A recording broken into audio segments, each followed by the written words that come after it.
Hi guys, good morning. Today we have some good weather. I was telling my husband, I'm like, you know what? I thought the cold weather was gonna be probably in the fall, but we're not gonna see any cold weather. But I'm surprised today. It's in the 60s and it's nice and cool. So it's perfect for us to be working on this section here. We call this the B section since we're trying to divide them by 3 areas, so we don't have so much to do and feel overwhelmed. So we're going to be working on the B section. I'm going to be showing you guys a little bit more up close and what we are going to do. We already added some of the shrubs that we have, especially more for part shade area, and I'm going to show you guys more into details later on in the video. So right now it's hard to define and see the line, and this is why it has been a challenge because there's a lot of leaves that fall, especially on this area here. And if we put some rocks or something that is like a darker color, it's just gonna get crowded with more leaves. So this is a challenge. But in the meantime, because you sometimes can't even see the shrubs, we're just gonna add boxes. That's something that we have been doing lately. We add boxes and then we add mulch right on top. And we notice that that really helps with the weed. Doesn't take them all out, but it does help a lot. And that's exactly what we're gonna do. Maybe make this come together. So here are all the boxes we have. We got these actually this weekend. We went to Publix, it's a local supermarket, and what we love about them is that most of the time their boxes are just done, and most of the times they don't even have tape on them. So that makes it even easier for us to use. So we're gonna go ahead and add boxes. The boxes that you see right here is just to define the line. So this is what exactly where B starts, and we're just gonna go ahead and add boxes everywhere. And it does look like we have mulch, but it's not mulch, it's really just the leaves. And then we're gonna go ahead and add mulch, and that's where the B section ends. Once we finish with this section and we're happy with how it looks like, then we're gonna go ahead and move on to the C section there. But yeah, when I measure from the fence up to the line here is 10 feet, and from this stump that you see here, this piece of wood, to this one right here is 24 feet. So it's 24 feet long, and then from the fence here is 10 feet, or maybe 24 feet wide. Besides that, it's pretty loud outside. Well, I am outside. It's pretty loud on the road. It's so nice and chilly and cool. I am just so shocked. So it's perfect for us to do this. So this is how it looks like the before. I'm going to show you a little bit before we added these shrubs. But this is what we're working on right now, and I do like that most of these shrubs you see here are perennials, and they're going to be pretty high and a little bit wide, and that they're also part shade.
this is the pile of mulch that we have left. This was from some trees that they cut in our property, and we asked if we could keep the mulch. And this is what we have left, but it's enough for a few more projects. And this is how it is coming together. Wow, what just putting some boxes and mulch on top could do to an area.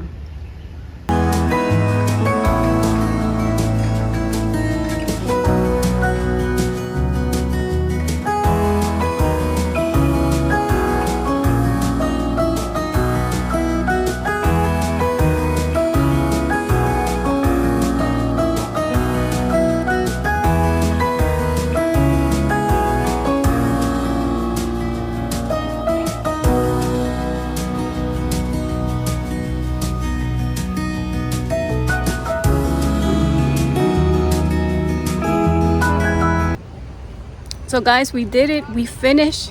I didn't think we were going to be able to finish it today, but we have enough boxes to cover 10 feet by 24 feet. That was a lot of boxes, and yeah, we finally did it. We had enough mulch too to cover section B, and I think the plants are looking so much better. We added these two pieces of wood that we had a cherry tree, and we cut it, and instead of just getting rid of it, I just thought they looked so cute, and we just added some planters right on top.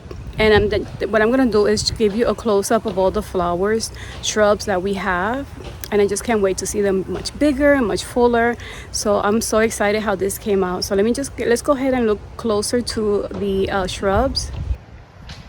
So here we have a Loropetalum. This is, I believe, the red chocolate. We have two, so we have one on this corner right at the beginning of the line. It's gonna grow about 5 to 6 feet tall, and pretty thick, and I believe it's gonna be like 4 feet wide. So that's why we gave it that space right there. Here is an azalea. So I'm going to show you the tag. One of them has the tag, the other one doesn't have it. And this one is a large Formosa lavender azalea. We got this in May of 21. It was not doing good in another spot that we had it, so we just moved them back here because there's a lot of shade. So we have two. So we have the other one around the Loropetalum. This one is a new one. I've never seen this one before, and I just love the color of the leaves. It is so cute. And this one is called Snow Bush. This one I think is going to grow 3 to 4 feet tall as well. This one my husband got, it was a delphinium, and he just loved the color, so he just picked that one. But so because it's so hot, we just put it back here in this section where it's going to be getting some shade. And here we have a sweet viburnum, as this one here. And then the other one is right there. They're right across from each other. This one could grow up to 6 to 10 feet tall, I believe. So I just want this big, nice round ball, pretty high, almost as high as the fence or maybe taller. And then it gives you some blooms. I can't wait to see that too. And I just love that it is cold hardy. We have some plants that suffer because we had 20-degree weather in the winter, so we're just trying to be careful on the type of shrubs that we get because we don't want them to die. I was debating on getting this one because it does say that if the birds eat a lot of the berries, it could be a little bit toxic. But then going to the nursery, they did let me know that even their balls had so many of these. Even the person had this plant, which is an Andina domestica, and they never seen birds getting the berries. So besides that, I just love that this will give you different blooms, like not blooms, but their leaves will change color, and you could just see the texture of it. And it says it will be more like a bamboo style, and I kind of want to have a Japanese theme here. So I thought that one was going to be perfect, and it's right in the middle because it could grow pretty tall, and I just want to see that bamboo texture there too, and those colors of fall. And then right side by side, I just put planter, and in the planter what I planted was lemon basil seeds and dahlia seeds. And then what you see here, which is all the plants that I share, you're gonna see the same one. It's gonna be mirrored on this side, and that's why I just wanted to have those colors. I just love, you guys, how this came out and we were able to finish this project. All of the plants have emitters. They're all planted. They're doing well. They've been here for a week maybe or so, and I just love how it came out.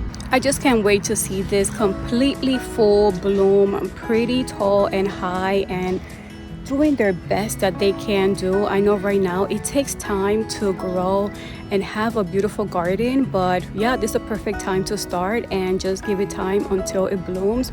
I'm so excited. I just want this to be kind of like a Japanese almost feel, and yeah, maybe I might add some more, but in the meantime I'm so happy that I could look back here and see this area completed. So I am so happy that you spent some of your time with me as we put this together. Let me know what you guys think. Do you have any tips of any other flowers or shrubs that we have planted back here? Let me know in the comment section. Thank you again, and on to the next video. Bye.